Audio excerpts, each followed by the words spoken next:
सभापति रश्मिनंदन बारिक से फोन करते 10टा बेलू मत फोन कले कहले भाई आउ किशोर चंद्र साहूंकर किशोर चंद्र साहूंकर गाड़ी पहाड़ थाना निकट में केत दुर्बृत्त गाड़ी को अटकाई नहीं जाती गाड़ी बोली कौटी नहीं ना ड्राइवर बर्तमान ड्राइवर फोन लगुना ड्राइवर फोन लगिले जनइबी मुझे कहली आस संघ घर टी आस समस्ते जावा आम संघ घरटे आसी समस्ते आसी पहुँचलु पहुँचला आम से आसिलु आसिलु जाना पाइलु जे किशोर चंद्र साहू गाड़ी विशाखापाटना कोयला धरिकी आसला रुंगटा कंपानी पहाड़ निकट जो आमर सेतुटा हंसुपाड़ ब्रिज तलू को हंसुपाड़ पार हो 1 किलोमीटर 1.5 किलोमीटर पर से गाड़ी की अटकेले ड्राइवर कहले गाड़ी अटकई सागे सागे चढ़ीगले ड्राइवर हूँ सीट उपरकू एकर डोर दी जड़े सेकर डोर जड़े चढ़ीगले देखले मारणास्त्र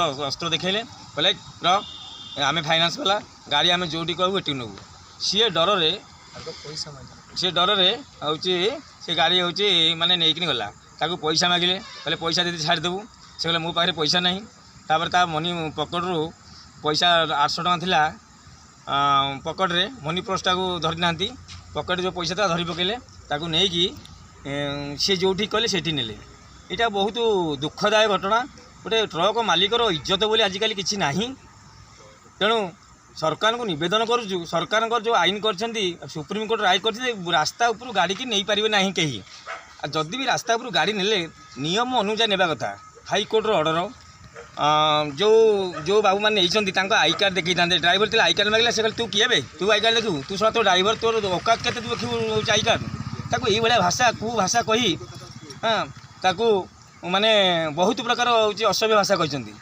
जदि से नेले से ड्राइवर को देखी था DRA लाइसेंस ऑथराइजेशन लेटर जो फाइनान्स कंपनी ऑथराइज कर लेटर देखी था थाना रिपोर्ट दे था पुलिस माध्यम गाड़ी पुलिस थाना को आसता ता माने सी जो बाबू मैंने यही कार्यकलाप बड़ निंदनीय कार्यकलाप गुंडा गर्दी कर गाड़ी की नहीं जाती जोटा कि आज ऑल ओडिशा ट्रक मालिक महल में गोटे चांचल्यकर सृष्टि होती मालिक मानकर इज्जत बोली किसी ना तेणु मु सरकार को निवेदन करेंगे डबल सरकार रे यही भाया गुंडाराज को दमन करूँ आउ प्रशासन जो अधिकारी बाबू मैंने अच्छा से मैंने भी गोटे घटना को तुरंत पदक्षेप नियंतु कहीं जो मैंने अनअथराइज पर्सन से कहीं गाड़ी को अटकेबे से किए गाड़ी मालिक ना गाड़ी कौन से मैंने कहीं अटकेबे ना कौन पावर अच्छी से अटकेबे तेणु सरकार निवेदन करुँ डबल सरकार रे डबल काम करूँ आउ गाड़ी के आमर केमती हूँ आज रिलीज करे से बंदोबस्त करूँ मु आज सुप्रीम कोर्ट को अवमानना हो कहीं सुप्रीम कोर्ट कहते जदि किए गाड़ी लोन नेले ठीक टाइम रे सुझी पारे ताहले तार लीगाली से गाड़ी सीज करंतु कोर्ट रो ऑर्डर आणंतु मालिक को नोटिस करंतु पुलिस पुलिस नहीं गाड़ी टाक सीज करंतु रास्ता रे किए गुंडा किए फाइनान्स बोली लोक जानवे केमती रखिले बाड़े ड्राइवर गोटे सहजे गाड़ी देदेव कि जड़े लोक अटकई दबनी ताकू पिटिले मारणास्त्र बेटे लगेले मोबाइल छड़े नहीं फोपाड़े एमती आमर बहुत गाड़ी भी आम संघ कहूँ 10 पल्ला 2टा गाड़ी भी हाईजैक होती ये विषय आम मानवर ये यांकू देचु टीसी नहीं आमर यांकू DG साहब को देचु लिखिकी सबू थाना प्राय SP की लिखिकी देचु जे ये जो गुंडागर्दी बंद हो जी गाड़ी नौ जदि पैसा न दौरान प्रॉपर वे रे आप गाड़ी सीज करूँ गुंडागर्दी करूँ ना कहीं गाड़ी लक्ष लक्षटा माल कौन पनीपरिया गोटे क्रोम जाऊँगी या गाड़ी सीज हम 15,000 टका ने रिपोर्ट चार्ज दिन को 500 टका जो गाड़ी मालटी न पहुँचले पर डे 10,000 फाइन चिंता करूँ से गाड़ीटा मालिकटा बचो ना मर आपण या आखि आगे रखी यही जो मैंने रास्ता धेरे मारणास्त्र लगे छड़ाऊँच ना तुरंत डकायत केस लागू जोटा कि डकायत केस लगिले ये गुंडागर्दी बंद हो सरकार को आम ये अनुरोध कर आम ढेଙ୍କାନାଳରେ बहुत शिल्प अच्छे आम कि किसी सुविधा सुजोग पाइपारूँ जो कि आम बहुत माने असुविधार सम्मुखीन होम गाड़ी लोड हो पारूनी आज आसोसिएसन बसी समय आमर जड़े ओनर ଯାହାର ନାମ ହେଉଛି କିଶୋର ଚନ୍ଦ୍ର।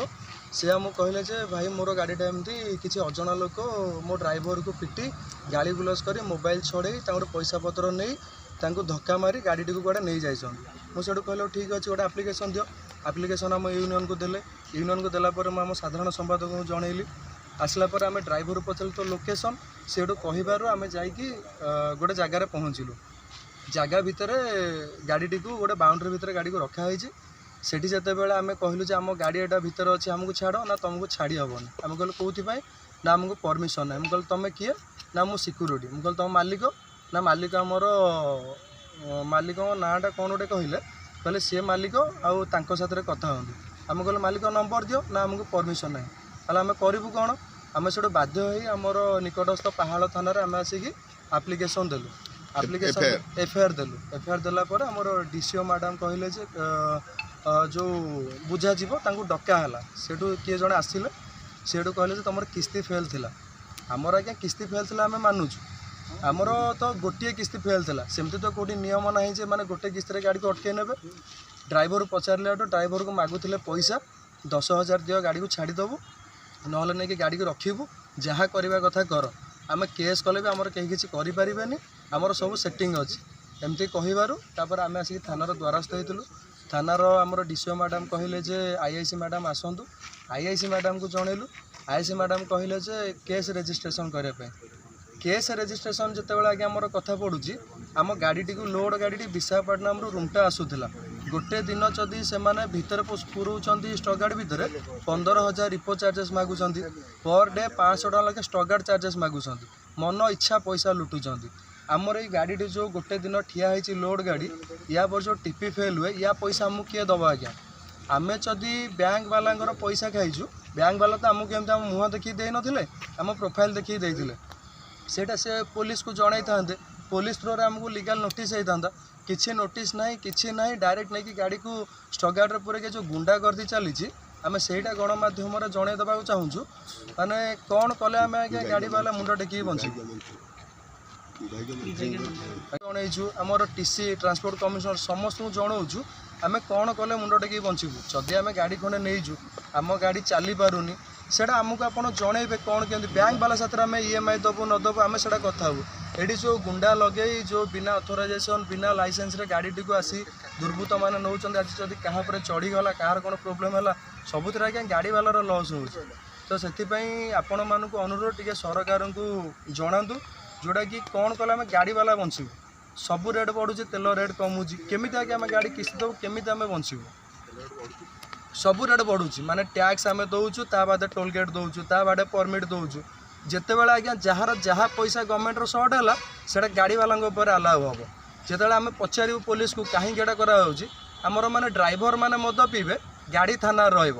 ଡ୍ରାଇଭର ମାନେ ଆଜ୍ଞା ଯେମିତି ରହିବା କଥା ସେମିତି ରହିବେ, ଡ୍ରାଇଭରଙ୍କୁ ରିଲିଜ୍ କରାହେବ, ଗାଡ଼ିବାଲାଙ୍କଠୁ ପଇସା ନିଆହେବ 12,000 13,000। ଏଗୁଡ଼ା ସବୁ କେଉଁ ପ୍ରକାର ନ୍ୟାୟ? ଏଗୁଡ଼ା କିଏ ମାନେ ଆମର ଫାଇନାଲ୍ କରିବ? ପୁରୁଣା ସରକାର ଗଲେ, ନୂତନ ସରକାର ଆସିଲେ, ଏଗୁଡ଼ା ସବୁ ଆମେ କାହାକୁ ଦୁଃଖ କଥା ଜଣେଇବୁ? ଆମେ ଏମିତି ହେଲେ କେମିତି ଆମେ EMI ଦେବୁ? ସମସ୍ତଙ୍କୁ ଅନୁରୋଧ କରୁଛୁ ଆଜ୍ଞା, ଏଇ ୟାର ଟିକେ ନ୍ୟାୟ ବିଚାର କରି ଆମକୁ ଆମ ଗାଡ଼ିଟା ଯଦି ଆଜି ମୁକୁଳେଇ ଦିଅନ୍ତେ, ତାହେଲେ ମାଲିକଟି ବଞ୍ଚିଯାଆନ୍ତା, ନହେଲେ ଆମେ ପାହାଳ ଥାନା ସମ୍ମୁଖରେ ଆମେ ଆତ୍ମହୂତି ଦେବୁ। ରୋଡ଼ ହିଁ ଆସୁଥିଲା, ସେ 4 ଜଣ ଦୁର୍ବୃତ୍ତ ମୋ ଗାଡ଼ିକି ଅଟକେଇକିନି ଗୋଟେ ଜାଗାରେ ପାର୍କିଂ କରିକି ରଖିଛନ୍ତି। କ'ଣ ଆପଣ ତାଙ୍କୁ କ'ଣ କହିଥିଲେ, କାହିଁ କ'ଣ ପାଇଁ ପାର୍କିଂ? ହଁ, ଆମେ ତାକୁ ମାଗିଲୁ ଯେ 4 ଜଣ, ଆମ ଡ୍ରାଇଭର ତାକୁ ମାଗିଲା ଯେ ପାର୍କିଂ କାହିଁ କଲ, ପାର୍କିଂ କାହିଁ କଲ? ହଁ, ସେଠୁ ସେ କହିଲା ଯେ ବ୍ୟାଙ୍କରୁ ଷ୍ଟେଟମେଣ୍ଟ ଆଇଛି ଆପଣଙ୍କର ରିପୋର୍ଟ। ଭାଇ ମୋର ଆଜ୍ଞା ଗୋଟେ କିସ୍ତି ଫେଲ୍ ଅଛି, ମୁଁ ଗୋଟେ କିସ୍ତିରେ କିଏ ଗାଡ଼ି ଟାଣେ? ତ କ'ଣ ଆପଣ ଚାହୁଁଛନ୍ତି ସରକାର ପାଖରେ ନିବେଦନ ରଖିବେ? ପାହାଳ ଥାନାରେ ଅଛି, ସାର୍ଙ୍କୁ ନିବେଦନ କରିଛି ଯେ FIR ଦେଇଛି। ସାର୍ଙ୍କୁ କହିଛି ଯେ ସାର୍ ମୋ ଗାଡ଼ିକି ରିଲିଜ୍ କରିବେ, ସେ ତାଙ୍କଠୁ ଆଣିବେ। ସାର୍ କିଛି ପ୍ରତିଶ୍ରୁତି ଦେଇଛନ୍ତି ନା ଶୁଣିନାହାନ୍ତି ଆପଣଙ୍କ କଥା? ସାର୍ ତ ଆଉ କିଛି ଶୁଣିନାହାନ୍ତି, କିଛି କହିନାହାନ୍ତି। ଏବେ ଶୁଣିନାହାନ୍ତି? ସାର୍ ଅଛନ୍ତି ନା ମ୍ୟାଡ଼ାମ୍ ଅଛନ୍ତି? ମ୍ୟାଡ଼ାମ୍ ଅଛନ୍ତି। ମ୍ୟାଡ଼ାମ୍ ଅଛନ୍ତି ଏବେ ପ୍ରେଜେଣ୍ଟ? ଆଜ୍ଞା। କ'ଣ କହିଲେ ଆପଣଙ୍କୁ? କହିଲେ ଆମକୁ କହିଲେ ଯେ ମୁଁ କଥା ହେଇକିନି ଆପଣଙ୍କୁ ଜଣାଉଛି। ଆପଣ କ'ଣ ଚାହୁଁଛନ୍ତି, ଗାଡ଼ି ଆଜି ରାତିରେ ରିଲିଜ୍ ହେବା ଦରକାର ନା ସରକାରଙ୍କୁ ନିବେଦନ କରିବେ ଏସବୁ ଜିନିଷ ଯେଉଁ ହେଉଛି? ସରକାରଙ୍କୁ ନିବେଦନ କରୁଛୁ ଯେ ଏଇଭଳିଆ ଜିନିଷ ବାଟରେ ସମସ୍ତଙ୍କୁ ହଇରାଣ ହେଉଛନ୍ତି ସମସ୍ତେ। ବହୁତ ଦୂରରୁ ଆମେ କେତେ ବାଟରୁ ଆସିକିନି ଏଠି ପଡ଼ିଛୁ ଆଜ୍ଞା, ଦିନ ଯାକ ପଡ଼ିଛୁ। ଗୋଟେ ଦିନ ଡିଟେନ୍ ହେଲେ ଆପଣଙ୍କର ଅସୁବିଧା ବହୁତ ସମ୍ମୁଖୀନ ଗୋଟେ ଦିନ ଡିଟେନ୍ ହେଲେ ଆମର ଆଜ୍ଞା 5,000 7,000 ଲସ୍। କୁଆଡ଼ୁ ଏତେ EMI ଆଣିକି ଦେବୁ ଆମେ, କିନ୍ତୁ ସବୁ EMI ଦେଉଛୁ ନା ନାହିଁ, ସବୁ ମାସରେ ଆମେ ଦେଉଛୁ। ତାହେଲେ କ'ଣ କହିବାକୁ ଚାହୁଁଛନ୍ତି? ମୁଁ ନିବେଦନ ରଖୁଛି ଯେ ମୋ ଗାଡ଼ିକି ଆଜି ଟିକେ ରିଲିଜ୍ କରନ୍ତୁ। IAS ମ୍ୟାଡ଼ାମଙ୍କୁ କହୁଛି ଯେ ଆଜି ଟିକେ ରିଲିଜ୍ କରିଦେଲେ ଭଲ ହୁଅନ୍ତା। ଧନ୍ୟବାଦ।